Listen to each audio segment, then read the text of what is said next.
नमस्कार, हिमाचल खबरनामा में आपका स्वागत है। मैं हूं आपके साथ वर्षा पंवर। सबसे पहले नजर डालते हैं कुछ खास सुर्खियों पर।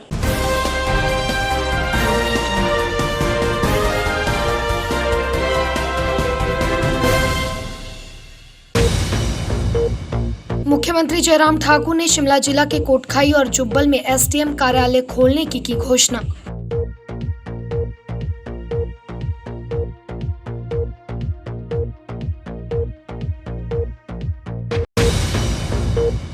हिमाचल प्रदेश तकनीकी विश्वविद्यालय ने कोरोना काल में विद्यार्थियों को राहत देते हुए अंतिम सत्र के अलावा सभी सत्रों की ऑनलाइन परीक्षाएं करवाने का लिया फैसला। तकनीकी शिक्षा मंत्री रामलाल मारकंडा ने की पुष्टि।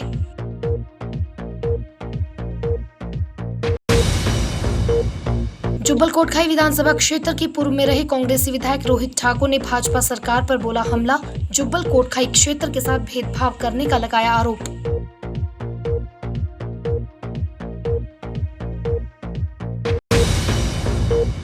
भाषा एवं संस्कृति विभाग द्वारा देश की आजादी की 75वीं वर्षगांठ के उपलक्ष्य में मनाया जा रहा आजादी का अमृत महोत्सव धामी गोलीकांड को केंद्रित करते हुए साहित्यिक कार्यक्रम का किया गया आयोजन। सुर्खियों के बाद अब खबरें विस्तार से। मुख्यमंत्री जयराम ठाकुर ने शिमला जिला के खड़ापत्थर में जिला स्तरीय स्वर्ण जयंती ग्राम स्वराज सम्मेलन के दौरान पंचायती राज संस्थाओं के निर्वाचित प्रतिनिधियों को संबोधित करते हुए जुब्बल और कोटखाई में उपमंडलाधिकारी कार्यालय खोलने के साथ साथ मंडी मध्यस्थता योजना के अंतर्गत सेब खरीद के मूल्य में ₹1 प्रति किलो वृद्धि की घोषणा की। सीएम जयराम ठाकुर ने कोटखाई में खंड विकास कार्यालय, टिक्कर में अग्निशमन उपकेंद्र, कलबोग में उप तहसील खोलने और पुलिस स्टेशन सावड़ा को एचपी पावर कॉर्पोरेशन के नए भवन में स्थानांतरित करने की घोषणा की। उन्होंने कहा कि रोहडू और जुब्बल कोटखाई विधानसभा क्षेत्रों में सृजित 9 नई पंचायतों के भवन निर्माण के लिए 20 लाख प्रति पंचायत की राशि प्रदान की जाएगी। शिमला जिला के खड़ापत्थर में जिला स्तरीय स्वर्ण जयंती ग्राम स्वराज सम्मेलन के दौरान पंचायती राज संस्थाओं के निर्वाचित प्रतिनिधियों को संबोधित करते हुए मुख्यमंत्री ने कहा कि पंचायती राज संस्थानों के लिए धन की पर्याप्त उपलब्धता है और निर्वाचित प्रतिनिधियों को अपनी अपनी पंचायतों के विकास के लिए नवीन सुझाव और योजनाएं सामने रखनी चाहिए। उन्होंने कहा कि पंचायती राज संस्थाओं के निर्वाचित प्रतिनिधियों को प्रशिक्षण प्रदान किया जा रहा है, लेकिन कोरोना महामारी के कारण इन संस्थानों की गतिविधियां भी प्रभावित हुई हैं। जयराम ठाकुर ने कहा कि कोरोना महामारी के कारण वैश्विक अर्थव्यवस्था पर प्रतिकूल असर पड़ा है और हमारा प्रदेश व देश भी इससे अछूता नहीं है। प्रधानमंत्री नरेंद्र मोदी द्वारा समय पर लिए गए प्रभावी निर्णयों के फलस्वरूप देश को न्यूनतम नुकसान हुआ और अब राष्ट्र इस विकट स्थिति से धीरे धीरे उभर रहा है। उन्होंने कहा कि राज्य सरकार ने कोरोना महामारी के दौरान भी 4000 करोड़ रुपए की विकासात्मक परियोजनाओं के वर्चुअल माध्यम से लोकार्पण और शिलान्यास किए हैं। उन्होंने कहा कि प्रदेश सरकार ने अपने कार्यकाल के 3.5 साल पूर्ण कर लिए हैं, जो उपलब्धियों पूर्ण रहे हैं। मुख्यमंत्री ने पूर्व मंत्री नरेंद्र बरागटा को श्रद्धांजलि अर्पित करते हुए प्रदेश के सेब क्षेत्र में उनके योगदान को विशेष रूप से याद किया। जयराम ठाकुर ने इस अवसर पर विभिन्न गैर सरकारी संगठनों और विभागों द्वारा लगाई गई प्रदर्शनी का भी शुभारंभ किया। इस दौरान उन्होंने शिमला जिला के कोटखाई और जुब्बल में एसडीएम कार्यालय खोलने की भी घोषणा की। वहीं इस दौरान शहरी विकास मंत्री सुरेश भारद्वाज ने कहा कि यह राज्य का सौभाग्य है कि प्रदेश का नेतृत्व जयराम ठाकुर के रूप में ऊर्जावान और युवा मुख्यमंत्री कर रहे हैं, जो स्वयं विनम्र पृष्ठभूमि से हैं। उन्होंने कहा कि राज्य सरकार का प्रथम निर्णय गरीबों और कमजोर वर्गों का उत्थान सुनिश्चित करने पर केंद्रित था। उन्होंने कहा कि देश के विभिन्न मंडियों में कमीशन एजेंटों द्वारा किसानों के साथ धोखाधड़ी की जाती थी, पर अब राज्य में प्रदेश की भाजपा सरकारों और पूर्व मंत्री नरेंद्र बरागटा के द्वारा किए गए प्रयासों से राज्य में कई मंडियां खोली गई हैं।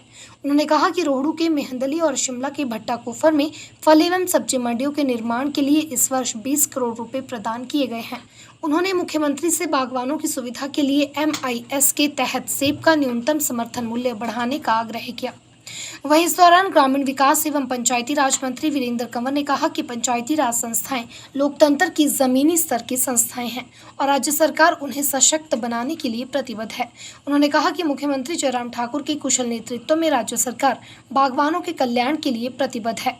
वहीं बहुउद्देशीय परियोजना एवं ऊर्जा मंत्री सुखराम चौधरी ने कहा कि प्रदेश सरकार ने मुख्यमंत्री जयराम ठाकुर के सशक्त नेतृत्व में ग्रामीण क्षेत्रों में कम वोल्टेज की समस्या का समुचित रूप से समाधान सुनिश्चित किया है। उन्होंने गरीब और समाज के कमजोर वर्गों के सामाजिक आर्थिक विकास के लिए विभिन्न कल्याणकारी योजनाएं आरंभ करने के लिए मुख्यमंत्री का आभार जताया। वहीं इससे पहले पूर्व मुख्यमंत्री वीरभद्र सिंह और पूर्व मंत्री नरेंद्र बरागटा के सम्मान में 2 मिनट का भी मौन रखा गया। हर साल देखते हैं हम कि 25 पैसे की इंक्रीज की जाती है या कभी 50 पैसे की जाती है। पिछले कई सालों से अब भी देख रहे हैं कि 25 या 50 पैसे की इंक्रीज के साथ उसको हम करते हैं। लेकिन मैं आज आपके बीच में इस बात को आपके यहाँ आकर के ये जरूर कहना चाहूंगा कि अब की बार हमने तय किया है, भले ही सरकार के ऊपर उसका थोड़ा बोझ आएगा, हम उस बोझ को सहन करने के लिए तैयार हैं सरकार के स्तर पर। और ये MIS का पैसा जो है, पिछली बार जो 50 पैसे बढ़ाया था, अब की बार सीधा हम इसको 1 रुपए करेंगे। और 1 रुपए करने के साथ में ताकि बागवानों की मदद हो। और सेब के लिए भी ये 1 रुपए हम लागू करेंगे, चाहे वो आम है, चाहे हमारे उसके साथ साथ में हमारे नींबू प्रजाति के फल है।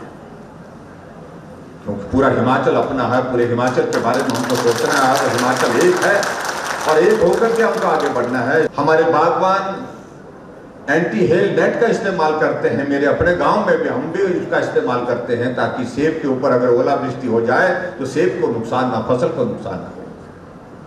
लेकिन अब की बार क्या हुआ कि उससे ज्यादा नुकसान हो गया। जो नेट हमने बचाने के लिए, बचाव के लिए रखी थी ओले से, ओले गिरे और इतना ज्यादा गिरे, कई जगह बर्फ गिरी और उस वजन के कारण वो सारी नेट जो है वो सेब के ऊपर आ गई। 20-20, 25-25 साल के, 30-30 साल के पेड़ जो है वो क्षतिग्रस्त हो गए और बहुत बड़ी क्षति, बहुत बड़ा नुकसान उसमें बागवानों का हुआ है। हम उस सारी चीज को भी इवेल्युएट कर रहे हैं कि क्या रास्ता उसमें मदद का हो सकता है। और शायद कोविड का ये दौर नहीं होता तो निश्चित रूप से मदद का कुछ रास्ता ढूंढते, क्योंकि कोविड के कारण हिमाचल की इकोनॉमी हमारी बहुत प्रभावित हुई है। इस कारण से उसमें कठिनाई आ रही है। लेकिन फिर भी जो हमारा सेब जो इस प्रकार से जिसको क्षति हुई है, नुकसान हुआ है, ओले के कारण हुआ है या किसी दूसरी का इस वजह से हुआ है, तो उसको हम मार्केट में जो है MIS के तहत तो हम उसको बेचते हैं। हिमाचल प्रदेश तकनीकी विश्वविद्यालय ने कोरोना काल में विद्यार्थियों को राहत देते हुए अंतिम सत्र के अलावा सभी सत्रों की ऑनलाइन परीक्षाएं करवाने का फैसला लिया है। तकनीकी शिक्षा मंत्री रामलाल मार्कंडे ने इस बात की पुष्टि करते हुए कहा कि तकनीकी पढ़ाई स्नातक से अलग है, इसलिए परीक्षाएं जरूर होंगी। उन्होंने बताया कि कोविड के खतरे के बीच फर्स्ट और सेकेंड ईयर के विद्यार्थियों की ऑनलाइन माध्यम से परीक्षाएं ली जाएगी। वहीं फाइनल ईयर के बच्चों को परीक्षाएं ऑफलाइन मोड में ही देनी होगी। उन्होंने कहा कि 16 जुलाई से शुरू हो रहे एग्जाम के लिए लगभग सभी तैयारियां पूरी हो चुकी हैं। वहीं ITI के विद्यार्थियों की परीक्षाओं के संबंध में पूछे गए सवाल पर उन्होंने कहा कि ITI की परीक्षाएं सेंट्रल गवर्नमेंट आयोजित करती है। उन्होंने कहा कि ITI के पाठ्यक्रम में 80% प्रैक्टिकल और 20% थ्योरी शामिल है। ऐसे में ITI के विद्यार्थियों की ऑनलाइन परीक्षाएं करवाना संभव नहीं है।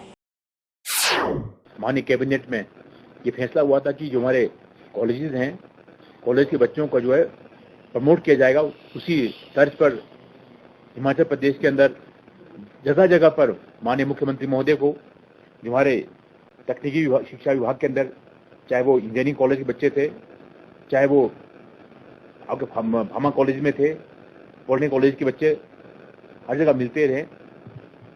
और ये प्रेशर बनता रहा कि जो कॉलेज के बच्चे पास हो, उनको प्रमोट किया गया है, उसी तर्ज पर जो है हम बच्चों को भी जो है हमें प्रमोट किया जाए। माननीय मुख्यमंत्री महोदय ने भी मुझे कहा कि इसके लिए हम स्टडी करें, क्या कर सकते हैं। और हमने आज ही फैसला किया है कि हमारे जो डेट शीट हमारा तैयार हो चुका था, 16 जुलाई से हम पेपर कराने वाले हैं। डेट शीट आ चुका है, एग्जामिनेशन सेंटर हमारे फिक्स हो चुके थे और उसमें और हमने आज फैसला किया है जो जिन बच्चों के ऑफलाइन एग्जाम होने वाले थे, जैसे आपका फार्मा के कॉलेज के हैं, पॉलिटेक्निक कॉलेज के, इंजीनियरिंग कॉलेज के, फर्स्ट ईयर और सेकेंड ईयर के बच्चों का जो है पेपर अब ऑनलाइन होंगे और फाइनल ईयर के बच्चों का जो है ऑफलाइन एग्जाम कम कराएंगे, ताकि जो है हमारी पूरी तैयारियां हो चुकी है, सेंटर एलोकेशन हो चुके हैं, पेपर तैयार हो चुके हैं। सिर्फ अभी समय सिर्फ जो है एग्जामिनेशन कराना है, क्योंकि प्रेशर बहुत था। कॉलेज के बच्चों को प्रमोट किया। हमने कहा ये जो है इंजीनियरिंग कॉलेज बच्चे हैं, फार्मा कॉलेज के बच्चे हैं, कम से कम एग्जामिनेशन पेपर तो होने चाहिए, नहीं तो ऐसे बाद में विवाद ना रहे कि बच्चों के मेरिट कम आए, वो भी एक विषय रहता है। हमने कहा कि बच्चों का एग्जामिनेशन कराना चाहिए। और बच्चों का ये भी था कि हमें हमारी पढ़ाई भी जो है ऑनलाइन हुआ है। हालांकि हमने ऑनलाइन कराने के साथ साथ जो है इंजीनियरिंग कॉलेज में, फार्मा में तो मैक्सिमम आपके प्रैक्टिकल आधारित होता है। उनके प्रैक्टिकल सारे अधिकतर प्रैक्टिकल हो चुके थे, क्लासेस हो चुके थे। पर बच्चों का आजकल जो है कोविड के चलते जो है अभी तो बच्चों का यही था, प्रेशर था।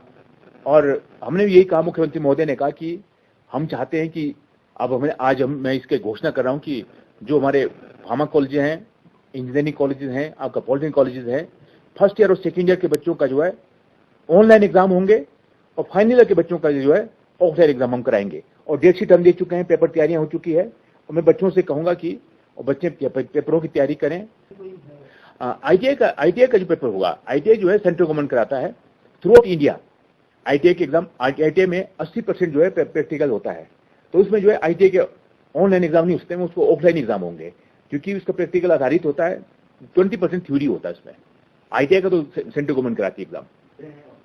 हाँ, उनके लिए चांस मिल चुका है 2016 से 16, 17, 18, 19, 20 इतने बेच के बच्चों ने जो है ITI के पेपर दे नहीं पाए थे, न बच्चों ने पास किए थे।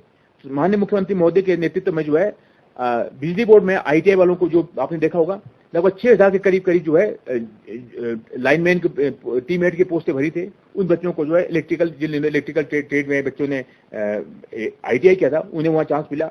जल शक्ति विभाग में भी हमने ITI मोटर मैकेनिकों को नौकरी मिलने की संभावना मिला, तो बच्चे पीछे लगे कि हमें मौका मिलना चाहिए। ITI को मौका मिल चुका है, उनके लिए उनके एग्जाम होने वाले हैं, डेट शीट आ चुका है। हिमाचल प्रदेश में मंडी सांसद के उपचुनाव के साथ फतेहपुर, जुब्बल कोटखाई और अब अर्की के उपचुनाव को लेकर सियासत गर्मा गई है। जुब्बल कोटखाई में मुख्यमंत्री जयराम ठाकुर ने स्वयं दौरा कर सियासी हलचल पैदा कर दी है, तो दूसरी तरफ कांग्रेस पार्टी की तरफ से संभावित उम्मीदवार रोहित ठाकुर ने अकेले ही मोर्चा संभाला। रोहित ठाकुर ने शिमला में पत्रकार वार्ता कर भाजपा सरकार पर जुब्बल कोटखाई क्षेत्र के साथ भेदभाव करने का आरोप लगाया है। जुब्बल कोटखाई उपचुनाव के लिए सियासत गर्मा गई है, जहां मुख्यमंत्री जयराम ठाकुर ने जुब्बल के खड़ा पत्थर में जाकर चुनावी ताल ठोकी, तो वहीं शिमला में कांग्रेस के पूर्व विधायक रोहित ठाकुर ने पत्रकार वार्ता कर बीजेपी सरकार पर जुब्बल कोटखाई क्षेत्र के साथ भेदभाव करने का आरोप लगाया। उन्होंने आरोप लगाते हुए कहा कि जुब्बल कोटखाई क्षेत्र में उपचुनाव को देखते हुए बीजेपी सरकार बौखलाहट में जुमलों और कोरी घोषणाओं की बारिश कर रही है। रोहित ठाकुर ने कहा कि जयराम सरकार ने PWD मंडल कोटखाई के लिए सृजित पदों में से मात्र ड्राफ्टमैन का ही पद भरा है और तहसील टिक्कर में गत 2 वर्षों से तहसीलदार का पद तक नहीं भरा गया है। उन्होंने कहा कि कोटखाई में कॉलेज व ट्रॉमा सेंटर की घोषणा कोरी साबित हुई है। CRF, PMGSY, नाबार्ड व वर्ल्ड बैंक की योजनाओं में से जुब्बल कोटखाई को कुछ नहीं मिला है। रोहित ठाकुर ने कहा कि सेब सीजन शुरू हो गया है, लेकिन सरकार की तरफ से बागवानों को जो राहत देनी चाहिए थी उन्हें नहीं दी गई। बेमौसमी बरसात व ओलावृष्टि से बागवानों को करोड़ों का नुकसान हुआ है, उस पर सरकार ने कुछ नहीं किया। उन्होंने कहा कि योजनाओं को मंडी ले जाया जा रहा है। सेब पैकिंग सामग्री पर 25 से 30% की बढ़ोतरी की गई है। रोहित ने कहा कि क्षेत्र के लिए बीजेपी ने 3 CA स्टोर रद्द किए। उन्होंने कहा कि 3.5 साल के कार्यकाल में प्रदेश की बीजेपी सरकार ने जुब्बल कोटखाई के लिए कुछ नहीं किया। डबल इंजन की सरकार पूरी तरह असफल रही है। उन्होंने आरोप लगाते हुए कहा कि बीजेपी धनबल पर चुनाव जीतने का प्रयास करेगी, लेकिन उनके साथ जनबल है और जुब्बल कोटखाई में जनबल की ही जीत होगी। इन 3.5 वर्षों के दौरान जुब्बल नावर कोटखाई की घोर उपेक्षा हुई है। चाहे आप सड़कों की बात करें, चाहे आप बागवानी की बात करें, पेयजल क्षेत्र की बात करें। जहां मैं सड़कों का उदाहरण देना चाहूँगा, जहां कांग्रेस कार्यकाल के दौरान ठेव खड़ा पत्थर हाट कुटी रोड, जो हमारी ऊपरी शिमला की जीवन रेखा है, और मैं तो अक्सर भाजपा के लोगों को कहता हूं कि आपकी उपलब्धि मैं तब मानूंगा अगर अपने कार्यकाल के दौरान जो 8% के आसपास कार्य शेष रहा है आप इसको मुकम्मल करते हैं। मात्र 8 पुल बनने थे, 8 में से भी 5 पुल ऐसे हैं जो आपके लगभग 50% बन चुके थे। वर्तमान सरकार इन 3.5 वर्षों में उसको भी करने में विफल रही। सेंट्रल रोड फंड के तहत जहां पूरे प्रदेश को 941 करोड़ के आसपास की राशि मिली है, जुब्बल कोटखाई की एक भी स्कीम स्वीकृत नहीं हुई। PMGSY के तहत लगभग कोई 2293 करोड़ की स्कीमें पूरे हिमाचल प्रदेश के लिए स्वीकृत हुई। जुब्बल कोटखाई का कहीं उल्लेख नहीं है। आपका लगभग 1450 करोड़ के आसपास की राशि नाबार्ड के लिए आपकी 333 आपके प्रोजेक्ट सैंक्शन हुए हैं, उसमें भी जुब्बल कुटखा का उल्लेख नहीं। इसी तरह से जो हमारे जिला शिमला, आपका सिरमौर, सोलन की बहुत ही महत्वपूर्ण सड़क थी, छैला, नेरीपुल, यशवंत नगर, सोलन, ओचघाट, कुम्हारट्टी रोड, जिसको हमने वर्ल्ड बैंक फेज 2 के तहत डाला था, लगभग कोई 770 करोड़ के आसपास की राशि वर्ल्ड बैंक फेज 2 के तहत स्वीकृत है, उसको भी वर्तमान सरकार ने डिलीट कर दिया है। उसकी महत्वता को समझा नहीं, जिसको हॉर्टिकल्चर रोड भी कहते हैं। चाहे आप स्वास्थ्य क्षेत्र की बात करें, जहां कांग्रेस कार्यकाल के दौरान हिमाचल प्रदेश में 4 मेडिकल कॉलेज खोले गए, 13 हेल्थ इंस्टीट्यूशन जुब्बल कोटखाई में खोले गए।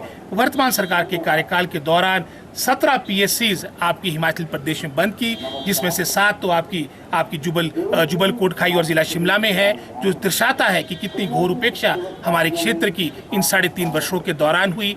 आज बागवानी क्षेत्र, क्योंकि हमारा क्षेत्र सेब बाहुल्य क्षेत्र है, प्राड़ा में अगर हमारा जो प्रोसेसिंग प्लांट लग रहा है, उसके पीछे हमारे पूर्व मुख्यमंत्री वीरभद्र सिंह जी की सोच थी, मैडम स्टोक्स की सोच थी कि 1134 करोड़ का हॉर्टिकल्चर का प्रोजेक्ट हमारे क्षेत्र के लिए स्वीकृत हुआ था। लगभग कोई 91 करोड़ के आसपास की राशि हमारी प्रोसेसिंग प्लांट प्राड़ा के लिए स्वीकृत हुई है। ये अब मैं देख रहा था कि हम स्वागत कर रहे हैं कि स्विट्जरलैंड से मशीनरी आपकी प्राड़ा पहुंच रही है। इससे पहले भी कांग्रेस कार्यकाल के दौरान कॉटन फैक्ट्री प्रगति नगर में लगी थी, वहां पर भी जापानीज और जर्मन टेक्नोलॉजी की मशीनें थी, उसको भी वर्तमान भाजपा सरकार के कार्यकाल के दौरान आपका नागपुर पहुंचाया गया। आपकी इंसेक्टिसाइड, फंगिसाइड पे सब्सिडी बंद कर दी गई है। आपका जो पैकेजिंग मटीरियल था वो 20 से 25% बढ़ चुका है।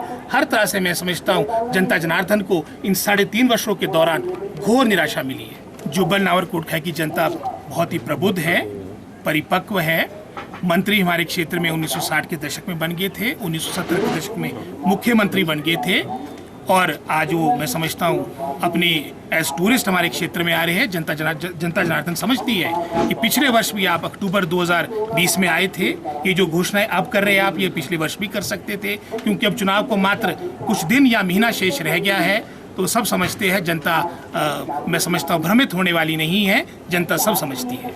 प्रदेश के पूर्व मुख्यमंत्री वीरभद्र सिंह का अस्थि कलश कुल्लू के ढालपुर मैदान में लोगों के दर्शनों के लिए रखा गया। इस दौरान विभिन्न धर्मों के लोगों ने पूर्व मुख्यमंत्री वीरभद्र सिंह के अस्थि कलश पर श्रद्धांजलि अर्पित की। कुल्लू जिला के विकास के लिए स्वर्गीय वीरभद्र सिंह द्वारा दिए गए योगदान को भी लोगों ने याद किया। कांग्रेस के पदाधिकारियों का कहना है कि पूर्व मुख्यमंत्री वीरभद्र सिंह के प्रयासों से ही बिजली महादेव आज सड़क सुविधा से जुड़ा है, और जनहित में कई ऐसी योजनाएं हैं जिनके लिए मुख्यमंत्री पद पर रहते हुए वीरभद्र सिंह ने कार्य किया था। जिला कुल्लू में देवी देवताओं की परंपराओं को सुदृढ़ करने में पूर्व मुख्यमंत्री वीरभद्र सिंह की अहम भूमिका रही है। आज यहाँ जो है सर्वधर्म की तरफ प्रार्थना की जा रही है, जिससे कि कुल्लू के लोगों की तरफ से उनको अपनी अश्रुपूर्ण श्रद्धांजलि दी जाए। और कल सुबह यहाँ अस्थियों का विसर्जन होगा जीय संगम में, जो कि हमारा बहुत पवित्र स्थान मानते हैं। और उसके साथ साथ आज यहाँ हर किस्म के लोग, हर जाति धर्म और हर मतलब के राजनीति से ऊपर के उठ के लोग या अपने उनके जो अस्थि कलश है उसको श्रद्धांजलि देंगे। और जो धर्म जो पाठ हो रहा है उस पर भी हिस्सा ले रहे हैं। आज कुल्लू उनको पुनः बहुत याद करता है और उनको कोटि कोटि शत शत नमन करता है कि उनकी जो सेवाएं हैं, उनका जो सहयोग जो उन्होंने कुल्लू के लिए काम किया है, कुल्लू की देव धरती उनको हमेशा हमेशा याद रखेगी। ढालपुर में इनकी अस्थियों को लाया गया है, लोगों की मांग थी। और यहाँ पे जो हमारे पवित्र व्यास और पार्वती का संगम है, वहाँ पे कल इनको प्रवाहित किया जाएगा।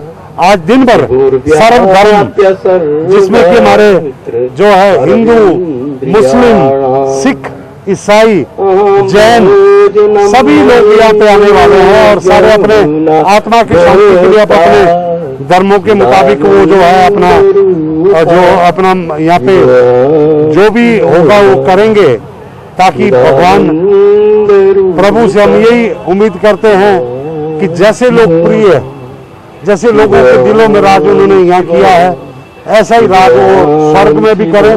क्योंकि ऐसी महान आत्माएं, शायद वो एक अवतार पुरुष थे, ऐसी महान आत्माएं इस संसार में कभी कभी आती है। ना पहले कभी ऐसा कोई व्यक्तित्व हुआ, ना आगे होगा। अर्की लोक निर्माण विभाग के विश्राम गृह में भी स्वर्गीय वीरभद्र सिंह का अस्थि कलश अंतिम दर्शन के लिए रखा गया, जहां सैकड़ों लोगों ने उनके छायाचित्र पर पुष्पांजलि अर्पित कर उन्हें श्रद्धांजलि दी। बता दें 17 जुलाई को अर्की के प्रमुख गंबर खड्ड में विधि विधान के साथ अस्थियों को विसर्जित किया जाएगा। विधानसभा क्षेत्र अर्की के विधायक स्वर्गीय वीरभद्र सिंह को श्रद्धांजलि अर्पित करने के लिए लोक निर्माण विभाग के विश्राम गृह में श्रद्धांजलि शोक सभा का आयोजन किया गया। जिला सोलन के उपमंडल अर्की के विधायक स्वर्गीय वीरभद्र सिंह के अस्थि कलश को प्रदेश कांग्रेस कमेटी के सचिव राजेंद्र ठाकुर द्वारा शुक्रवार को अर्की पहुंचाया गया, जिसे अर्की कांग्रेस कार्यकर्ताओं, पदाधिकारियों व आम जनता के दर्शन व श्रद्धांजलि अर्पित करने के लिए लोक निर्माण विभाग के रेस्ट हाउस में रखा गया, जहाँ उपस्थित लोगों ने गमगीन हृदय से अर्की के विधायक स्वर्गीय वीरभद्र सिंह के अस्थि कलश के दर्शन किए और उन्हें श्रद्धांजलि अर्पित की। इस दौरान 2 मिनट का मौन भी रखा गया। प्रदेश कांग्रेस कमेटी के सचिव राजेंद्र ठाकुर ने कहा कि स्वर्गीय वीरभद्र सिंह के निधन से जहां प्रदेश को भारी नुकसान हुआ है, वहीं अर्की विधानसभा क्षेत्र को भी भारी क्षति हुई है। उन्होंने बताया कि दर्शनों व श्रद्धांजलि के पश्चात अर्की विधायक स्वर्गीय वीरभद्र सिंह के अस्थि कलश को पूरे विधि विधान से अर्की के ग्राम पंचायत बनों खरड़हड्डी में बह रही मुख्य खड्ड गंबर में प्रवाहित किया जाएगा। और जितना प्यार और जितना सत्कार उन्होंने अर्की विधानसभा क्षेत्र के लोगों को दिया है, उसका वो पूरा नतीजा हर समय हर घड़ी जब भी वो चाहेंगे देंगे। और सभी को मैं इन जो हमारे महापुरुष है उनकी जो चित्र और उनका जो कलश है अस्थि का, उसके सामने शपथ लेकर एक बात जरूर कहना चाहूंगा कि जिस भी व्यक्ति ने जितना भी प्यार जब जब भी राजा वीरभद्र सिंह जी को दिया है, उससे भी अधिक प्यार हमारे अर्की के जो उनके समर्थक हैं वो हमेशा देंगे। गंबर नदी है, वहाँ पे जो संगम होता है कूनी और जो सपाटू साइड से नदी आने का, वहाँ पे कलश विसर्जन किया जाएगा। तो मैं वहाँ भी उम्मीद करूंगा आपके दोबारा से कोई कॉल नहीं होगी कि ठीक 10 बजे आप गंबर नदी जो है वहाँ पे एकत्रित होकर जो उनका अस्थि कलश हो प्रभावित करते वक्त अपनी उपस्थिति जरूर रखें। नगर निगम शिमला के परिधि के अंतर्गत आने वाले कृष्णा नगर के आईजी कॉम्प्लेक्स में भी स्वर्गीय वीरभद्र सिंह का अस्थि कलश रखा गया। इस दौरान यहां उपस्थित सभी लोगों ने स्वर्गीय वीरभद्र सिंह के अस्थि कलश पर श्रद्धा सुमन अर्पित किए। राजा साहब को श्रद्धांजलि का प्रोग्राम जो है, जो पब्लिक द्वारा किया जा रहा है, ये हमने पिछले कल शुरू किया था। सबसे पहले जो है छोटा शिमला सेक्रेटेरिएट जो एम्प्लॉयज़ यूनियन है उनके द्वारा श्रद्धांजलि दी गई सेक्रेटेरिएट के कैंपस में। उसके बाद खलीनी में प्रोग्राम रखा था। खलीनी के बाद हम जो है पंचायत भवन है वहाँ पे प्रोग्राम रखा था। और आज सुबह जो है हमने कैथू से स्टार्ट किया है। पहले कैथू में था रखा श्रद्धांजलि का प्रोग्राम। अभी जो है हम इंदिरा गांधी स्पोर्ट्स कॉम्प्लेक्स में हैं, यहाँ इंदर जी ने जो है श्रद्धांजलि का प्रोग्राम रखा हुआ है। इसके बाद हमारा जो प्रोग्राम है श्रद्धांजलि का वो कृष्णा नगर में है। कृष्णा नगर में 2 बजे हमारा ये प्रोग्राम होगा। भी 1.5-2 घंटे हम यहीं पे श्रद्धांजलि के लिए, लोगों की श्रद्धांजलि के लिए यहीं उपस्थित रहेंगे। उसके बाद 2 बजे कृष्णा नगर है और उसके बाद हमने जो है कांग्रेस ऑफिस में 3 से 5 बजे तक का प्रोग्राम रखा है। तो हम सुबह 7:30 बजे शिमला से जो तत्तापानी के लिए जाएंगे अस्तु जो है प्रवाह करने के लिए। हिमाचल प्रदेश उच्च न्यायालय के दिशा निर्देशानुसार देश में कोरोना महामारी के बढ़ते मामलों की रोकथाम के लिए गठित जिला स्तरीय समिति ने शिमला शहर और साथ लगते उपनगरों का औचक निरीक्षण किया और आम जनमानस व दुकानदारों को कोविड नियमों के बारे में जागरूक करने के साथ साथ लापरवाही बरत रहे लोगों व दुकानदारों के चालान भी किए। लोअर बाजार और माल रोड का निरीक्षण करने खुद उपमंडलाधिकारी मंजीत शर्मा भी फील्ड में उतरे और लोगों को जागरूक किया। उन्होंने बताया कि उच्च न्यायालय के दिशा निर्देशानुसार यह कार्यवाही अमल में लाई जा रही है। उन्होंने लोगों से आग्रह किया कि कोविड नियमों की पालना करते हुए मास्क अवश्य पहने, उचित दूरी बनाए रखें एवं सरकार व जिला प्रशासन द्वारा दी गई हिदायतों का आवश्यक रूप से पालन करें। ये रूटीन कार्रवाई है जो लोगों में, जनता में, टूरिस्ट में कोविड अप्रोप्रिएट बिहेवियर को एनफोर्स करने के लिए की जाती है प्रशासन द्वारा और निरंतर की जा रही है। तो उसी कड़ी में आज मैं भी आया हूँ। हमने माल रोड और लोअर बाज़ार का पूरा निरीक्षण किया है और देखा है कि लोगों ने अधिकतर तो वैसे मास्क लगाए हुए हैं। जिन्होंने नहीं लगा रखे थे उनका हमने चालान किया है। और जिन्होंने, एक ये भी बात है कि लोगों ने मास्क तो लगाए हैं लेकिन अच्छी तरह से नहीं लगाए हैं, उनको हमने हिदायत दी कि मास्क अच्छे से पहने हमारा काम यही है कि लोगों को जागरूक अधिक कर सकें कि मास्क पहने, और क्योंकि कोविड का खतरा बना हुआ है और तीसरी लहर जिसकी बात की जाती है वो आ सकती है यदि, और शीघ्र आ सकती है यदि हम कोविड एप्रोप्रिएट बिहेवियर को नहीं अपनाते हैं। उसी के दृष्टिगत आज ये था, जिस तरह से प्रशासन रोज कर ही रहा है, जिला प्रशासन माननीय जिलाधीश जी के निर्देशानुसार पिछले कल भी किया गया, आज मैं स्वयं आया। उनके चालान किया जाता है, जो अधिक उद्दंडता करेगा उसके अगेंस्ट FIR होगी। तो ये होता ही, आप जब जनता में उतरते हैं तो लोग आर्ग्यू तो करते हैं, पर हम अपने हिसाब से जो कार्रवाई वो करते हैं। शहरी विकास मंत्री सुरेश भारद्वाज ने कहा कि rotary Club Shimla Mid town समाज सेवा से जुड़े कार्यों के साथ साथ पर्यावरण संरक्षण में भी अहम भूमिका निभा रहा है। उन्होंने कहा कि शिमला में वृक्षारोपण के साथ साथ क्लब से जुड़े सदस्यों ने रोपे गए पौधों का सही ढंग से संरक्षण भी किया है। कैबिनेट मंत्री Suresh Bhardwaj Rotary Club Shimla Mid Town के इंस्टॉलेशन सेरेमनी समारोह को संबोधित करते हुए बोल रहे थे। अंतर्राष्ट्रीय सामाजिक संस्था rotary Club Shimla Mid town द्वारा इंस्टॉलेशन सेरेमनी का आयोजन किया गया। शिमला के निजी होटल में आयोजित इस समारोह में शहरी विकास मंत्री सुरेश भारद्वाज बतौर मुख्य अतिथि शरीक हुए। District governor Rotarian Ajay Madan भी कार्यक्रम में विशेष रूप से मौजूद रहे। इस अवसर पर rotary Club Shimla Mid town की नवगठित कार्यकारिणी की घोषणा की गई, जिसमें रोटेरियन प्रभजोत सिंह को क्लब के अध्यक्ष, रोटेरियन JK पाठक को सचिव, रोटेरियन राजन शर्मा को सहसचिव और रोटेरियन विकास अग्रवाल को कोषाध्यक्ष की बागडोर सौंपी गई। इसके अलावा नई कार्यकारिणी में 4 नए निदेशक भी नियुक्त किए गए और rotary Club Shimla Mid town में 5 नए सदस्य जोड़े गए। कार्यक्रम में रोटेरियन SN कपूर ने नवगठित कार्यकारिणी को शपथ दिलाई और कहा कि उन्हें पूरी उम्मीद है कि नई कार्यकारिणी अपनी जिम्मेदारी को बखूबी निभाएगी। Welcome to the chief guest honourable minister Shri Suresh Bhardwaj ji and the guest of honour DG Ajay Madan ji and all other distinguished guests. One of the greatest joys in Rotary is administering the oath of office to the President. But it is also time to reflect on the year just passed and a look at the future. Rotarian Prabhjot, now that you have been elected as the President of the Rotary Club of Shimla Mid Town, you should not receive this elevation to its highest office by superficially agreeing to perform the duty of the presidency. You must accept the new responsibility as one of trust that has been reposed on you by the members of the club. They also have confidence that you will contribute and continue the legacy of leadership that the Rotary Club of Shimla Mid Town has maintained in its community, the district and the Rotary world. Rotary Club Shimla Mid Town के पूर्व में रहे अध्यक्ष Rotarian विकास कपूर ने मुख्य अतिथि शहरी विकास मंत्री का स्वागत किया। उन्होंने कैबिनेट मंत्री सुरेश भारद्वाज की छात्र राजनीति से लेकर विधानसभा और संसद तक के सफर की जानकारी दी और कहा कि rotary Club Shimla Mid town को हमेशा उनका सहयोग मिलता रहा है और उम्मीद है कि निकट भविष्य में भी इसी तरह सहयोग मिलता रहेगा। Shri Suresh Bhargava ji is son of late Shri Shraddhanand ji, born on 15th March 1952 at Shimla. He is BSc LLB, studied at Government Higher Secondary School, Gumarvi, DAV College, Jalandhar, SDV College, Sabla, and Himachal Pradesh University, Shimla. He is married, having 2 sons and 1 daughter. He is advocate and horticulturist. He loves social service and reading books. He involves in student movement during college days, National Secretary, ABVP 1973-74, jailed on several occasions during emergency 1975-77, elected president of Law Student Association, HP University, President Janata Yuva Morcha in 1978-81, and he was President State Bharatiya Janata Party in 2003-2006. He was President Shimla Bar Association, HP State Bar Association, Central Government Senior Standing Council in HP High Court 2001-2002.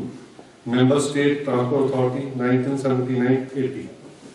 Elected as State Legislative Assembly in 1990. Elected to Rajya Sabha in April 2002.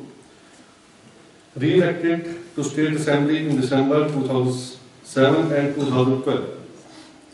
Remained Chairman Human Development and Subordinate Legislative Committee and Member Public Accounts Committee 2008-2012.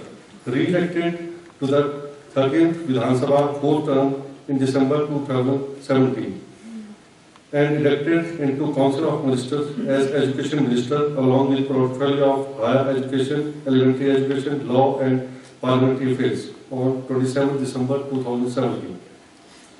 He traveled about many times as delegate, visited Germany, Holland, UK, USA and France as a member of Parliament. He visited Pakistan to attend CPA conference in 2007 and was one of the resource persons of the conference. वहीं समारोह में उपस्थित मुख्य अतिथि सुरेश भारद्वाज ने rotary Club Shimla Mid town की नई कार्यकारिणी के सभी पदाधिकारियों को शुभकामनाएं दी। उन्होंने कहा कि रोटरी क्लब शिमला समाज सेवा से जुड़े कार्यों के साथ साथ पर्यावरण संरक्षण और शिमला शहर को स्वस्थ सुंदर बनाए रखने में भी अहम भूमिका निभा रहा है। उन्होंने कहा कि देवदार के वृक्ष शिमला शहर की खूबसूरती को चार चांद लगाते हैं, लेकिन अंधाधुंध हो रहे निर्माण कार्यों से जंगल भी धीरे धीरे कंक्रीट में तब्दील हो रहे हैं। उन्होंने कहा कि रोटरी क्लब शिमला वृक्षारोपण कार्यक्रमों के जरिए पर्यावरण संरक्षण में अपना अहम योगदान दे रहा है। शहरी विकास मंत्री ने क्लब को सामाजिक कार्यों के आयोजन के लिए अपनी ओर से हर संभव सहयोग का आश्वासन दिया। इंस्टॉलेशन सेरेमनी के इस कार्यक्रम में उपस्थित रोटरी डिस्ट्रिक्ट 3080 के डिस्ट्रिक्ट गवर्नर आदरणीय श्री अजय मदान जी, जिन्होंने टेक ओवर किया है रोटरी क्लब मिड टाउन के प्रेसिडेंट के रूप में, रोटेरियन प्रभजोत सिंह जी और सेक्रेटरी श्री जे पाठक जी।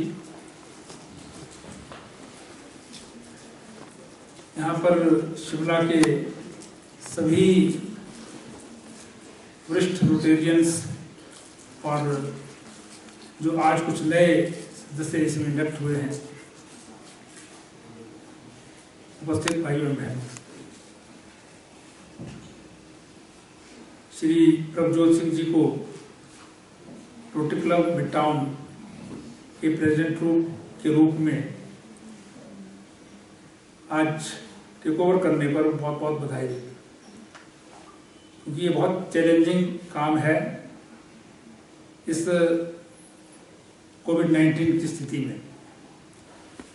किसी भी काम को एक्सेप्ट करना और वो भी सर्विस के लिए,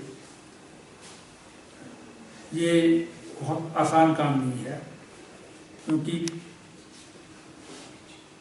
अलग अलग दौर में कोविड-19 की स्थिति में जो है वो कोरोना वायरस आ रहा है, कब अगला दौर आ जाए ये जानकारी नहीं है।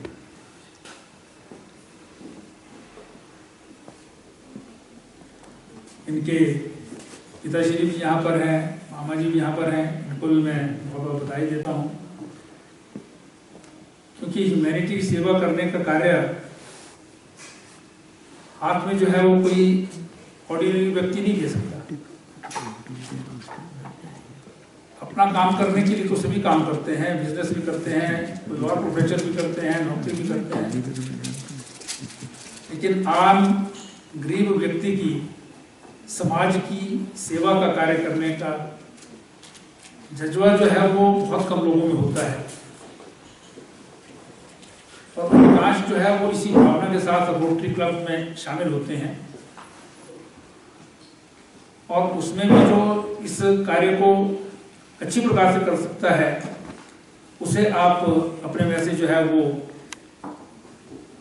स्थान प्रदान करते हैं और सेवा का अवसर प्रदान करते हैं।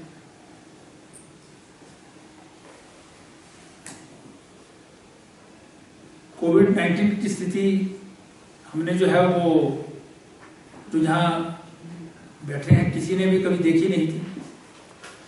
कोविड-19 की नहीं, इससे पहले भी जितनी महामारियां जो है वो दुनिया में आई हैं, शायद उसका भी एक्सपीरियंस बहुत कम लोगों को होगा। वहीं डिस्ट्रिक्ट गवर्नर रोटेरियन अजय मद्दान ने बताया कि अंतर्राष्ट्रीय संस्था रोटरी क्लब के 12 लाख से ज्यादा सदस्य हैं। उन्होंने बताया कि क्लब अपने खर्चे से सामाजिक कार्यों का आयोजन करता है। उन्होंने बताया कि शिमला की नई कार्यकारिणी का कार्यकाल 1 जुलाई से 30 जून 2022 तक रहेगा। उन्होंने क्लब के प्रस्तावित कार्यक्रमों की भी जानकारी दी। जो डिस्ट्रिक्ट हमारा है ये 3080, इसमें पार्ट्स ऑफ 5 स्टेट्स हैं, Haryana, Himachal, Punjab, Uttarakhand and UP, plus union territory of Chandigarh. In 6 areas में हमारे पास 95 क्लब्स हैं। जैसे हमारे शिमला में 2 हैं, शिमला और शिमला मिड टाउन, और आज हमने एक नया क्लब यहाँ चार्टर किया है जो ऑल लेडीज़ क्लब है, शिमला हिल क्वींस के नाम से। ये रोटरी इंटरनेशनल पूरे वर्ल्ड में 200 से ज़्यादा देशों में है और इसके 12 लाख से ज़्यादा सदस्य हैं, 36,000 से ज़्यादा क्लब्स हैं। और रोटरी का जो मेन मोटो है वो सर्विस अबाउट सेल्फ है। हम लोग अपने ही रिसोर्सेज से, अपने फाइनेंसेस से जितने प्रोजेक्ट्स हैं वो यहाँ करते हैं। और आज हम यहाँ शिमला मिड टाउन के क्लब की इंस्टॉलेशन जो है वो प्रभजोत जी को हमने यहाँ प्रेजेंट इंस्टॉल किया है। जो हमारी टर्म होती है वो 1 जुलाई से लेकर 30 जून तक होती है। वहीं नवनियुक्त अध्यक्ष रोटेरियन प्रभजोत सिंह ने कहा कि आने वाले दिनों में स्वच्छ भारत मिशन को आगे बढ़ाएंगे। पौधारोपण कार्यक्रमों के साथ साथ निःशुल्क स्वास्थ्य जांच शिविर का आयोजन और खेल गतिविधियों को बढ़ावा देना उनकी प्राथमिकता रहेगी। जोत सिंह शिमला से यूजी शिमला में ही बॉर्न हुआ हूँ और रोटरी क्लब में मैं हूँ पिछले 3 साल से। ज्वाइन मैंने किया था as a rotaractor back in 2015। तो तब से ही सारे रोट्रैक्ट के बारे में, रोटरी के बारे में पता लगना शुरू हुआ कि कैसे हम रोटरी में कैसे हमारे यहाँ पे गवर्नर्स होते हैं, कैसे रोटरी की अलग से गवर्नमेंट चलती है, कैसे हम यहाँ पे काम करते हैं। तो उसी हिसाब से मेरे को प्रोजेक्ट्स दिखे जो कैलिबर है, हैप्पी स्कूल्स है, कि स्कूल्स को हम कैसे बढ़िया बना सकते हैं, कैसे हम स्वच्छ भारत के ऊपर काम करते हैं, कैसे हम और चीज़ों के ऊपर रोटरी में काम करते हैं। ट्री प्लांटेशंस होती है हमारे, मेडिकल कैंप्स होते हैं, ब्लड डोनेशन कैंप्स होते हैं। उसके बाद हम बच्चों का ध्यान रखते हैं। इंटर स्कूल एथलेटिक मीट्स हैं, इंटर स्कूल इवेंट्स है। हमारा चार्टर जो इवेंट है वो होता है मंथन, हर साल होता है, वो आप सबको पता ही होगा। Inter school declaration, inter school painting programme होता है अलग अलग स्कूलों में। अब 2 साल से स्कूल बंद है, इस करके हो नहीं पा रहा, तो हम इस साल उसको मॉडरेट करना चाहेंगे, थोड़ा सा उसको हम डाइवर्स करेंगे। उसमें हम एथलेटिक मीट का जैसे स्कूल खुलते हैं, इंटर स्कूल और इंटर कॉलेज एथलेटिक मीट शुरू करना चाहता हूँ मैं। उसके अलावा जैसे ही आज आपने देखा होगा सुरेश भारद्वाज जी से मेरी बात हुई है, एक शिमला टाउन में हमने फील्ड को हमने बनाना है जिसमें हम बास्केटबॉल या फिर बैडमिंटन या लॉन टेनिस कुछ भी खेल सकते हैं। एक mixie field with lockers and everything. तो थोड़े अच्छे विजन है जी। बाकी थोड़ा कोविड की सिचुएशन ठीक रहे तो काफ़ी अच्छा रहेगा सब कुछ। बिलासपुर के गोविंद सागर झील में भी स्वर्गीय वीरभद्र सिंह की अस्थियां विसर्जित की जाएंगी। शुक्रवार को नैना देवी के पीडब्ल्यूडी रेस्ट हाउस नमहोल से अस्थि कलश यात्रा निकाली गई, जिसमें कांग्रेसी कार्यकर्ताओं व नेताओं ने भाग लिया। कलश यात्रा में मौजूद नैना देवी से कांग्रेस विधायक व पूर्व मंत्री रामलाल ठाकुर ने कहा कि प्रदेश के चहुमुखी विकास के लिए राजा वीरभद्र सिंह को हमेशा याद किया जाएगा। आज उन्हीं के लिए जो है वो पूरे हिमाचल प्रदेश में जो अस्थि कलश है वो हर ब्लॉक में जो है प्रवाहित होंगे। और उसके कड़ी में हमारा जो नैना देवी हलका है उसके लिए जो है वो कल अस्थि कलश यहाँ पे पहुँचा था। आज यहाँ से ब्रह्मपुखर होता, कोठीपुरा होता, स्वार घाट से और आगे नैना देवी तक ये पहुँचेगा। आज शाम तक सुबह नैना देवी से 8:30 बजे जो है वो कलश लोग हमारे कार्यकर्ता आके लेके जाएंगे। और उसके बाद भाखड़ा में कोई 9:30 बजे के आसपास जो है ये अस्थि कलश पहुँचेगा। हमारा एक भर्तरी मंदिर है भाखड़ा का, वहाँ से फिर पद यात्रा के तौर पे सारे कार्यकर्ता जो है वो अस्थि कलश को लेके गोविंद सागर में, जहाँ पे नरसिंह मंदिर है हमारा टेम्पल है, उसके आगे बोट में जाके जो है वो ये जल प्रवाहित किया जाएगा। और मैं ये कहना चाहूँगा कि वीरभद्र सिंह की ये यात्रा जो है वो यहीं पे समाप्त नहीं होती है। जो इन्होंने काम पूरे प्रदेश के लिए जो है किए हैं और पूरे प्रदेश के अंदर सर्वांगीण विकास जो वीरभद्र सिंह ने किया है वो हमेशा हमेशा के लिए याद रहेगा। चाहे वो शिक्षा का क्षेत्र हो, चाहे वो मैं कहना चाहूँगा स्वास्थ्य विभाग के जो है वो कार्य को सुचारू रूप से चलाने की बात हो, या मैं आपसे कहना चाहूँगा कि सड़कों का हो, पानी का हो, और जितने भी सर्वांगीण विकास के काम हैं वो माननीय वीरभद्र सिंह ने किए हैं। ये काम उनको हमेशा हमेशा के लिए जो है वो लोगों को याद कराते रहेंगे। और मैं आपसे ये भी कहना चाहूँगा कि शायद ना तो पीछे कभी ऐसा नेता हुआ होगा और ना कभी आने वाले समय में जो है वो इस प्रकार का नेता जिसने सर्वांगीण विकास किया हो, हिमाचल प्रदेश को ऊंचाइयों तक लेके गए हों, शायद मैं कहूँगा कि इस प्रकार के नेता की जो कमी है वो हमेशा खलती रहेगी। हमीरपुर जिला में कोरोना के मामलों में काफी कमी आई है, जिसे देखते हुए जिला प्रशासन द्वारा आयुर्वेद अस्पताल कोविड केयर सेंटर को डे नोटिफाई करके अस्पताल में लोगों के लिए ओपीडी फिर से खोल दी गई है। वहीं अगर दोबारा कोविड के मामले बढ़ते हैं तो तुरंत प्रभाव से आयुर्वेद अस्पताल को कोविड केयर सेंटर तब्दील कर दिया जाएगा। उपायुक्त हमीरपुर देवश्वेता बनीक के अनुसार जिला में कम हुए कोविड पॉजिटिव मरीजों की संख्या के चलते और लोगों की मांग को देखते हुए आयुर्वेदिक अस्पताल की ओपीडी को दोबारा शुरू कर दिया गया है। हमीरपुर जिला में कोविड-19 की दूसरी लहर के चलते जिला आयुर्वेदिक अस्पताल को कोविड केयर सेंटर के तौर पर स्थापित किया गया था और मरीजों की सहूलियत के लिए ओपीडी को शिफ्ट करके 10 किलोमीटर दूर लंबलू में खोला गया था। एक सप्ताह से जिला में कोविड पॉजिटिव के मामले कम आने के चलते अब दोबारा से आयुर्वेदिक अस्पताल की ओपीडी को खोला गया है। बता दें कि हमीरपुर जिला में वर्तमान में 60 मामले कोविड पॉजिटिव के हैं, जिसमें 58 मरीज होम आइसोलेशन में उपचाराधीन है तो वहीं 2 मरीज मेडिकल कॉलेज में उपचाराधीन हैं। जिला उपायुक्त देवश्वेता बनीक ने बताया कि कोविड-19 के मरीजों की कम संख्या होने के चलते और लोगों की मांग को देखते हुए दोबारा से आयुर्वेदिक अस्पताल की ओपीडी को खोला गया है। उन्होंने बताया कि अगर ज़रूरत पड़ती है तो दोबारा से कोविड केयर सेंटर में मरीजों को रखा जा सकेगा। पिछले अरसे से हमारा जो डिस्ट्रिक्ट आयुर्वेदिक हॉस्पिटल है उसमें पेशेंट्स अभी कोई भी नहीं थे और ज़्यादातर जो हॉस्पिटल में हॉस्पिटलाइज पेशेंट्स अभी 2 या 3 पेशेंट्स ही हैं, वो हमारे मेडिकल कॉलेज हमीरपुर के कोविड वार्ड में एडमिट हैं। तो इसी के कारण थोड़ा सा सहूलियत लोगों को देने के लिए, क्योंकि एक आयुर्वेदिक हॉस्पिटल जिला मुख्यालय में है जिसकी सेवाएं हमें बंद करनी पड़ी थी, तो थोड़ी सहूलियत लोगों को देने के लिए हमने केवल पुराने बिल्डिंग का ग्राउंड और फर्स्ट फ्लोर जो रिलीज किया है आयुर्वेदिक विभाग को कि वो ओपीडी की और इस तरह की कोई इमरजेंसी सर्विसेज है उसको जो है वो दोबारा चालू कर सकते हैं। लेकिन इसका मतलब बिल्कुल नहीं है कि कोविड की लहर खत्म हो गई है या हम लोग इसमें कंप्लेसेंट हो जाएं और कोविड को मान लें कि चला गया है, ऐसा बिल्कुल नहीं है। इस आदेश का उद्देश्य सिर्फ इतना है कि विभाग को और दूसरे जो मरीज हैं जिनको मुख्यालय में जो रेगुलर सर्विसेज लेते हैं आयुर्वेदा विभाग के या हॉस्पिटल की, उनको सहूलियत हो, सिर्फ ये मकसद है इसका। अगर जैसे ही कोविड के केसेस अगर बढ़ते हैं, अगर इस तरह का कोई अनफॉर्चुनेटली केसेस में बढ़ोतरी दिखती है और कोविड सेंटर को चालू करना पड़ता है, तो 1 दिन के भीतर विभाग को आदेश दिए गए हैं आयुर्वेदिक विभाग को कि वो दोबारा जो है उनको उसको as it is same condition में जो है दोबारा मेडिकल कॉलेज को वापस सौंप देंगे ताकि वो कोविड सेंटर के लिए यूज किया जा सके। इसके अतिरिक्त नए बिल्डिंग में और पुरानी बिल्डिंग के ऊपर के फ्लोर्स जैसे कोविड सेंटर का पहले उनको बनाया गया था वो वैसे ही रहे। वहीं व्यापार मंडल के प्रधान अनिल सोनी ने कहा कि जिला में कोरोना के मामले कम हो गए हैं और आयुर्वेदिक हॉस्पिटल में कोई भी कोरोना का मरीज उपचाराधीन नहीं है। लोगों की भावनाओं और आयुर्वेदिक उपचार के लिए इसे वापस लोगों के लिए तुरंत प्रभाव से खोल दिया गया है। इसके लिए व्यापार मंडल जिला प्रशासन का धन्यवाद करता है।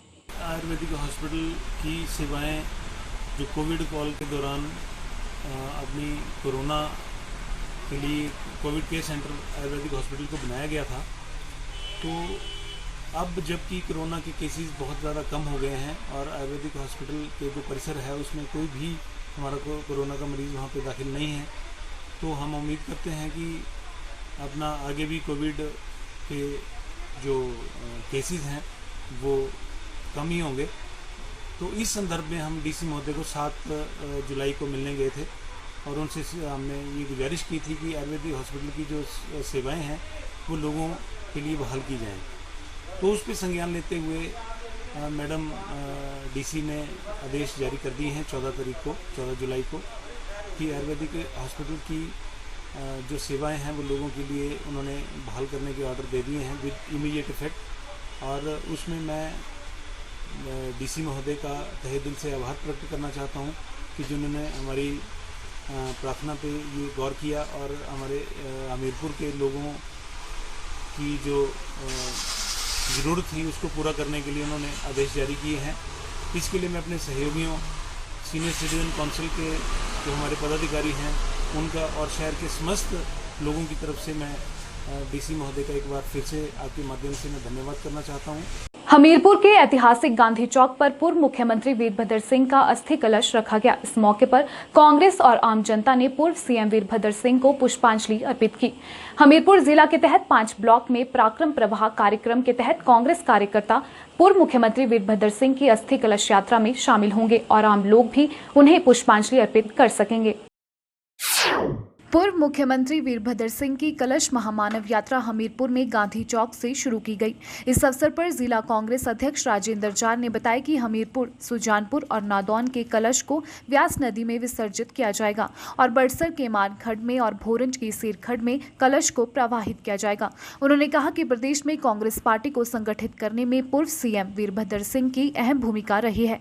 उन्होंने कहा कि स्वर्गीय वीरभद्र सिंह की इच्छा थी कि पार्टी 2022 में प्रदेश में सत्तासीन हो, जिसके लिए जिला हमीरपुर के कांग्रेस के सभी कार्यकर्ता एकजुट होकर काम करेंगे। हमने एक जो रहनुमा होता है पार्टी का, वो उनके वेश में हमने खोल दिया है और जिस ढंग से उन्होंने दिशा निर्देश दिए हैं और जिस दिशा को लेकर उन्होंने पार्टी को आज हिमाचल में खड़ा किया है, इसमें उनकी बड़ी भारी सहयोग रहा है, बड़ी भारी कोऑपरेशन रही, बड़ा भारी उनकी तरफ से काम किया गया है और इनके जाने से क्षति तो हुई है पार्टी को, और हम ये कोशिश करेंगे कि इनके मार्गदर्शन पे हमारे जो बाकी साथी हैं वो चलकर इस पार्टी को और मजबूत करें।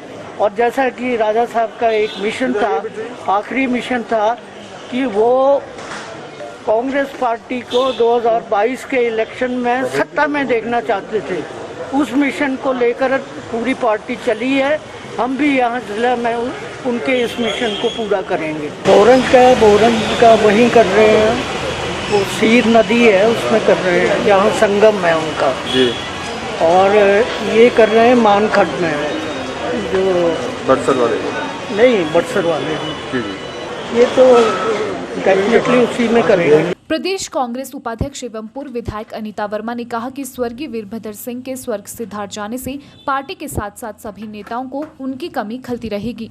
उन्होंने कहा कि स्वर्गीय वीरभद्र सिंह ने हमीरपुर जिला के उत्थान के लिए बहुत कुछ किया है, जिसे कभी भुलाया नहीं जा सकता। राजा जी एक स्वयं में एक इंस्टीट्यूट थे, वो एक आर्किटेक्ट थे, हिस्टोरियन थे, और आज जो ये हिमाचल प्रदेश ने इतना प्रोग्रेस किया है, ये राजा साहब की सोच थी, और ख़ास करके ग्रामीण क्षेत्रों में। मुझे याद है कि छोटे छोटे स्कूल और कॉलेजेस राजा साहब ने ऐसे ऐसे क्षेत्रों में पहुंचाए जहां पर वहां के युवाओं को बहुत मुश्किल था शहरों में आना और वहां पे पढ़ने के लिए, और उन्होंने ऐसी ऐसी सड़कें और पुल बनाए जो कि आज लोग उनको सराहते हैं और कहते हैं कि ऐसा जो पूरा एक नेटवर्क है जो आज बिछा हुआ है वो कभी पहले नहीं बिछा था। और मैं खास करके हमीरपुर के लिए कहूँगी कि जितना राजा साहब ने हमीरपुर के लिए इसके उद्धान के लिए किया है, बेशक वो NIT है, बेशक पॉलीटेक्निक है, बेशक यहाँ के जो कॉलेजेस हैं, या सैनिक स्कूल है सुजानपुर का, या यहाँ के अपने हमीरपुर जो पूरा है, इसमें जितनी डेवलपमेंट सड़कों की, पानी की स्कीम लगवालती की, मतलब जितना डेवलपमेंट है वो सब उन्हीं की है देन यहाँ के लिए। प्रदेश कांग्रेस महासचिव सुनील शर्मा ने कहा कि पूर्व मुख्यमंत्री स्वर्गीय वीरभद्र सिंह के लिए श्रद्धांजलि समारोह का आयोजन किया गया है और सभी उनके छाया चित्र पर पुष्पांजलि अर्पित कर उन्हें श्रद्धांजलि अर्पित कर रहे हैं। उन्होंने ईश्वर से दिवंगत आत्मा की शांति की प्रार्थना की। उन्होंने कहा कि कार्यकर्ताओं को हमेशा उनकी कमी महसूस होती रहेगी। पूर्व मुख्यमंत्री श्री वीरभद्र सिंह जी, आज भगवान उनकी आत्मा को शांति प्रदान करें। उनको एक समय मिला, उस समय का उन्होंने सदुपयोग करते हुए राजनीति में अपना स्थान बनाया, समाज सेवा में अपना स्थान बनाया और हिमाचल प्रदेश के लिए अनेक कार्य किए। उनका स्थान हिमाचल प्रदेश की राजनीति में हमेशा आदरणीय रहेगा। मैं अपनी तरफ से, कांग्रेस की तरफ से उनकी आत्मा की शांति के लिए भगवान से प्रार्थना करता हूँ। वहीं पूर्व विधायक कुलदीप पठानिया ने कहा कि स्वर्गीय वीरभद्र सिंह ने हिमाचल के विकास के लिए कई काम किए हैं, जिसके चलते आज हिमाचल का नाम पूरे देश में राज्यों के मुकाबले अव्वल दर्जे पर है। उन्होंने कहा कि कांग्रेस की बदौलत ही आज हिमाचल सर्वसंपन्न बन सका है। उन्होंने कहा कि स्वर्गीय वीरभद्र सिंह के निधन से कांग्रेस पार्टी को क्षति हुई है, जिसे कभी भी पूरा नहीं किया जा सकता। राजा वीरभद्र सिंह एक नाम नहीं, एक विचार है। उस विचार ने हिमाचल की तरक्की में, हिमाचल की गरीबी में, हिमाचल की स्वास्थ्य में, हिमाचल की सड़कों में एक बहुत बड़ा अहम रोल अदा किया है। आज हिमाचल प्रदेश हिंदुस्तान के कुछ गिने चुने जो राज्य हैं उनके ऊपर है, जो बड़े राज्यों से आगे निकला हुआ है। इस सारा का सारा श्रेय जो है वो राजा वीरभद्र सिंह जी को जाता है। चाहे शिक्षा का क्षेत्र है, चाहे सोशल सर्विस का क्षेत्र है, आज हम संपन्न हैं और हिमाचल जो है वो अपने पाँव पे खड़ा है। और उसकी वजह से आज हमारे में और हमारी कांग्रेस में, और मैं क्या कहूँगा कि पूरे देश में कुछ ऐसी महान शक्ति का देश से चले जाने से पूरे देश को और पूरी कांग्रेस पार्टी को जो क्षति हुई है, मैं भगवान से प्रार्थना करता हूँ कि उस क्षति को पूरा करने के लिए कोई ऐसा शख्सियत तैयार हो, ताकि वो इस प्रदेश का और इस देश के लोगों, इस प्रदेश के लोगों का जो है वो विकास कर सके और कांग्रेस के विचार को आगे ले जाने का जो प्रयास कर सके। मैं उनके स्वर्ग में जाएं और उनका परिवार इस दुख को झेले, मैं ही प्रार्थना करता हूं और आशा करता हूं कि समस्त प्रदेश जो है उनके चलाए हुए जो नियम है, काम है, उनको पूरा करने का प्रयास करेगा और हम कांग्रेस जन उनकी बनाई हुई जो रास्ते हैं उनको आगे बढ़ाने का प्रयास करेंगे। भाषा एवं संस्कृति विभाग द्वारा समय समय पर अनेकों साहित्यिक और सांस्कृतिक कार्यक्रमों का आयोजन करवाया जाता है, ताकि प्रदेश की कला, संस्कृति और साहित्य का संरक्षण व संवर्धन किया जा सके। इसी क्रम को आगे बढ़ाते हुए विभाग द्वारा देश की आजादी की 75वीं वर्षगांठ के उपलक्ष्य में आजादी का अमृत महोत्सव मनाया जा रहा है, जिसके अंतर्गत धामी गोली कांड को केंद्रित करते हुए साहित्यिक कार्यक्रम का आयोजन किया गया। ऑनलाइन माध्यम से आयोजित किए गए संवाद कार्यक्रम में प्रदेश के युवा साहित्यकारों और शोधकर्ताओं ने भाग लिया। विभाग के निदेशक ने बताया कि इस कार्यक्रम के आयोजन का उद्देश्य युवा पीढ़ी को स्वतंत्रता संग्राम से जुड़ी जानकारी उपलब्ध करवाना है।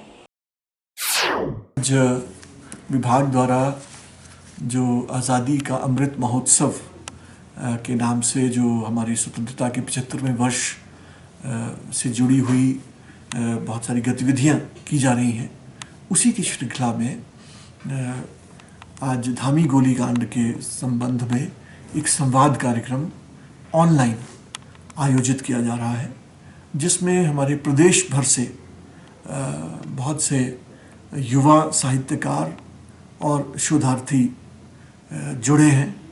और इस कार्यक्रम का आयोजन करने का उद्देश्य यह है कि हमारी जो युवा पीढ़ी है वो हमारे जो वीर क्रांतिकारी रहे, जिन्होंने आज़ादी के लिए इतना संघर्ष किया, अपने जीवन तक की बलि दे दी, उनके बलिदान को हम लोग याद कर सकें और स्वतंत्रता संग्राम से जुड़ी हुई समस्त जानकारी हम अपनी युवा पीढ़ी को दे सकें।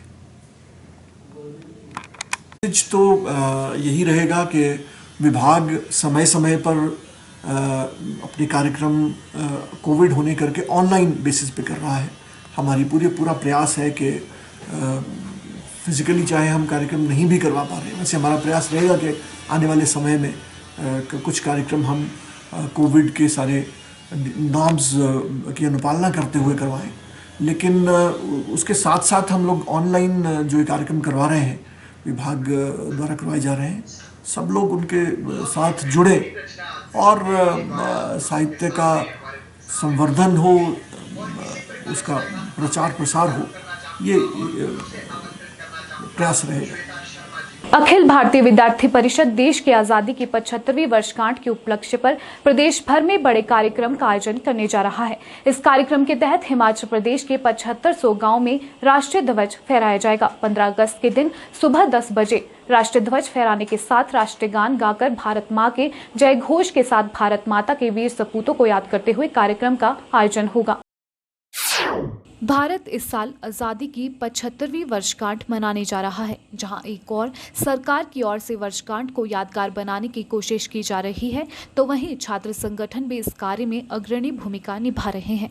अखिल भारतीय विद्यार्थी परिषद देश की आज़ादी की 75वीं वर्षगांठ में प्रदेश भर में बड़े कार्यक्रम का आयोजन करने जा रहा है।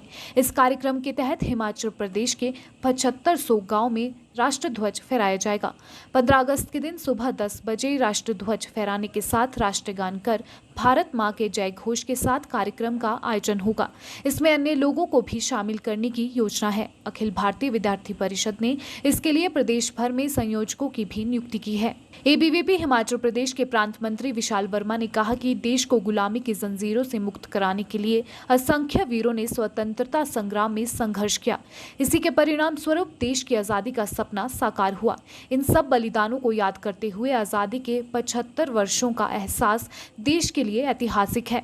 विशाल वर्मा ने कहा कि स्वतंत्रता संग्राम में असंख्य वीरों ने संघर्ष किया और अपने प्राणों की आहुति दी, लेकिन आज उनका जिक्र इतिहास के पन्नों में दिखाई नहीं देता। ऐसे में हिमाचल प्रदेश के असंख्य वीरों ने स्वाधीनता आंदोलन में अपना योगदान दिया। भारत के स्वतंत्रता में सूबेदार भीम सिंह, दरोगा बुद्धि सिंह, रामप्रसाद, बैरागी, मानदास, सूरतराम, सरदूल, केशवराम जैसे असंख्य नाम सामने आते हैं, जिन्होंने स्वतंत्रता संग्राम में अहम भूमिका निभाई, लेकिन आज इतिहास के पन्नों में इनका कोई जिक्र नहीं है। अखिल भारतीय विद्यार्थी परिषद ने इन स्वतंत्रता सेनानियों को याद करने और विद्यार्थियों को इसके बारे में पढ़ाने की जरूरत पर विशेष ध्यान देने की बात कही है। देखिए, आने वाली 15 अगस्त 2021 को पूरा देश अपनी आज़ादी का 75वां स्वतंत्रता दिवस मनाने जा रहा है। ये 75वां स्वतंत्रता दिवस अपने आप में एक ऐतिहासिक दिवस होने जा रहा है। इसी कड़ी में विद्यार्थी परिषद ने भी प्रदेश भर के अंदर विभिन्न प्रकार के कार्यक्रमों को करना तय किया है। उसी कड़ी में 15 अगस्त के दिन विद्यार्थी परिषद पूरे हिमाचल प्रदेश के 7500 गांव के अंदर जाकर वहां के आम जनमानस को साथ लेते हुए वहां पर तिरंगा झंडा फहराने का काम करेगी। साथ ही साथ वहां के स्थानीय लोगों को साथ लेते हुए राष्ट्रीय गान गाया जाएगा, भारत माता के जय घोष लगाए जाएंगे और तमाम हमारे देश के वो वीर सपूत जिन्होंने देश की आज़ादी में अपना योगदान दिया, चाहे वो अपने प्राणों की आहुतियां देनी हो, चाहे यातनाएं सहने का विषय हो, ऐसे तमाम वीर सपूतों को भी वहां श्रद्धांजलि दी जाएगी, उनको नमन किया जाएगा और उनको याद किया जाएगा। तो ऐसी योजना प्रदेश स्तर पर विद्यार्थी परिषद ने बनाई है।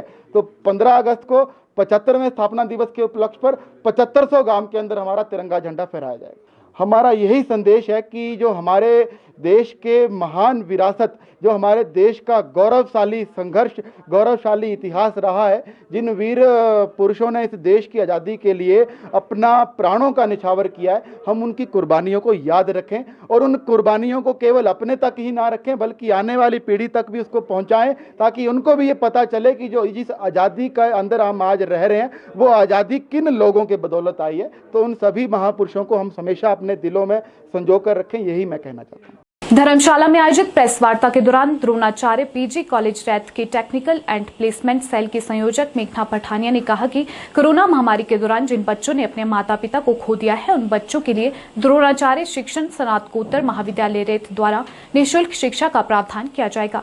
इसके अतिरिक्त भोग घाटी में आए भूस्खलन के दौरान बेघर हुए 4 बच्चों की पढ़ाई भी महाविद्यालय मुफ्त करवाएगा। सर, मुद्दा यही है कि हम अपने कॉलेज में क्या क्या चीज़ें एक अच्छी बेहतरीन स्टूडेंट के लिए क्या प्रोवाइड कर रहे हैं, so that they can get a best opportunity in अच्छी जॉब, अच्छा करियर उनको मिल पाए। वो सारी अपॉर्चुनिटीज़ के बारे में हमने बताया। हाउ दिस कोविड, जिस तरह ऐसे सर्कमस्टांसेस आए, अभी आपको पता है लाइक बो में इन हिमाचल नाउ क्लाउड बर्स्ट की वजह से बहुत सारी चीज़ें हुई।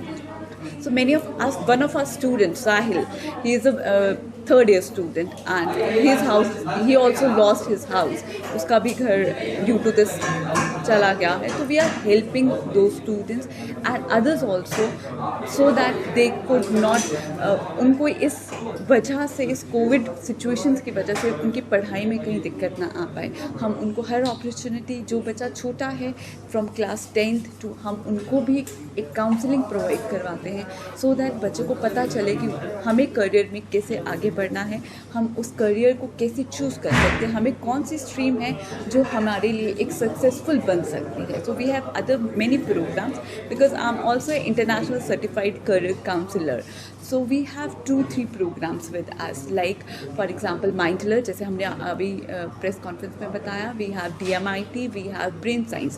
बहुत सारे स्टूडेंट्स याद करते हैं पर उनको भूल जाता है. So these are the programs which we are offering in our college, not only for our student but for the outsider also and for the other classes also. So अभी तक अगर मैं आपको बताऊं तो around I counseled 100+ students, and one of my 4 to 5 students are studying in a very good university. They are Benetton. They were one of the student is ISB Hyderabad. He is doing MBA. One of the student is doing engineering. One of the student he just get into the SSB. Just interview में वो थोड़ा सा रह गया. Now he is again preparing. I'm helping her to preparing in a very good manner so that this is the first attempt और वो clear कर लिया है, but just due to interview वो नहीं हो पाया. But now we are getting him more motivated and teaching them कि वो कहाँ से रह गया है, तो वो नेक्स्ट अटैम्प्ट में उसको बहुत अच्छे से क्लियर कर ले. सर इसके लिए हमने एक ऑलरेडी एक अभियान चलाया हुआ है कि हम कोशिश करते हैं कि हर गवर्नमेंट स्कूल में हम पहुँचें और वहाँ पे फ्री काउंसलिंग प्रोग्राम्स हम करते हैं, वेयर भी हम उनको बताते हैं कि कौन कौन से करियर्स हमारे पास हैं, हमें 10th के बाद कैसे करियर को चूज़ करना है, या फिर 12th के बाद हमें कौन सी लाइन को पकड़ना है जिसमें हमारा करियर बहुत अच्छे से हम एक अच्छी सक्सेसफुल जॉब मिल पाए, हम अपने आप को बिल्ड कर पाएँ. तो with the principles, with the teacher, with the online, आज हमारे पास ऑनलाइन ड्यू टू कोविड हम सारा ही प्रोग्राम ऑनलाइन चल रहे हैं, क्लासेस ऑनलाइन चल रही हैं, तो हमने बहुत सारे वर्चुअल मीट्स करवाए हैं. फॉर एग्जांपल अभी हम लोग बात कर रहे थे BSR की. He was very wonderful motivation speaker. We have other programmers, other speakers also. So हम उनके साथ कनेक्ट करते हैं and we are giving a free opportunity to everyone.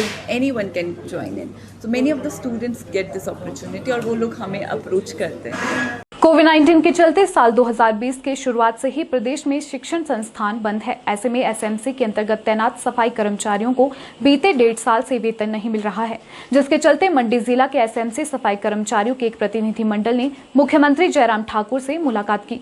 सफाई कर्मचारियों का कहना है कि वेतन नहीं मिलने से उनका जीवन यापन करना मुश्किल हो गया है. SMC सफाई कर्मचारी यूनियन के कोषाध्यक्ष ने बताया कि उन्हें स्कूल में सफाई कर्मचारी के तौर पर 21 साल से ज्यादा का समय हो गया है और कोरोना काल में उन्हें वेतन भी नहीं मिल रहा. उन्होंने कहा कि वे कई बार इस समस्या को लेकर मुख्यमंत्री जयराम ठाकुर से मिल चुके हैं, लेकिन सिवाय आश्वासन के उन्हें कुछ नहीं मिला. उन्होंने सरकार से मांग करते हुए कहा कि SMC सफाई कर्मचारियों के लिए सरकार जल्द ही स्थायी पॉलिसी बनाए ताकि कर्मचारियों को कुछ राहत मिल सके. हम कम से कम 20-25 वर्षों से कार्य कर रहे हैं वहाँ, और पैसा जो है पिछले जो कोरोना काल से जो 2020 में और 21 में कोई पैसा नहीं मिला हमारे को. इसको मिलकर हम CM साहब से कई बार मिल चुके हैं और अपनी समस्या रख चुके हैं वहाँ, और CM साहब ने कोई आश्वासन के सिवाय कुछ नहीं कहा. पूरे हिमाचल में तो बहुत निकलेंगे पर हम मंडी जिला में ही है 100 से भी ज़्यादा. परिवार को पालन पोषण करने में बहुत दिक्कतें आ रही है सर. एक तो आजकल काम वगैरह में कुछ नहीं मिलता है, लॉकडाउन लग जाता है 1-2 महीने के बाद, फिर दोबारा लॉकडाउन लग जाएगा. मांग हमारी यही है सरकार से कि हमारे को या तो कोई पॉलिसी बनाया जाए, और कुछ तो हमारे ऐसे हैं कि मतलब बुजुर्ग होने के कगार पर है, 20-25 वर्षों से काम करते करते उनको कोई बेनिफिट नहीं मिल रहा है. तो इसलिए सरकार से यही मांग है हमारे को कि हमारे को जो कोई पॉलिसी बनाई जाए. मुझे 21 वर्ष हो गए काम करते हुए और 2 साल वेतन मिले हुए हो गए. बहुत ज़्यादा मुश्किलें आ रही है और परिवार पालना बहुत मुश्किल हो रहा है. 2 साल हम विज्ञापन ही देते आए और आश्वासन के सिवा कुछ भी नहीं मिला हमें. तो हम सरकार से मांग कर रहे हैं या तो हमें रेगुलर किया जाए या तो किसी पॉलिसी में डाला जाए. हम सरकार से ही मांग करते हैं. वो कर रहे हैं, दिहाड़ी मजदूरी कर रहे हैं, तब परिवार को ये कर रहे हैं पालन पोषण. हमारा ये मांग रहे हैं कि जो हमारा वेतन पीछे नहीं मिला है वो मिलना चाहिए. बाकी जो हमारे स्कूल बंद पड़े हैं और जो हमारे आदमी घर में बैठे हैं उनको दोबारा बुलाया जाए. जिला बिलासपुर में कोरोना काल के दौरान बेहतरीन सेवाएं देने के लिए 108 एम्बुलेंस सेवा व 102 जननी एक्सप्रेस एम्बुलेंस सेवा के 3 कर्मचारी सम्मानित किए गए। इन कर्मचारियों को उपायुक्त बिलासपुर पंकज राय ने स्मृति चिन्ह देकर सम्मानित किया। इनमें ईएमटी कंचन, पायलट विक्रम व कैप्टन जसविंदर शामिल है।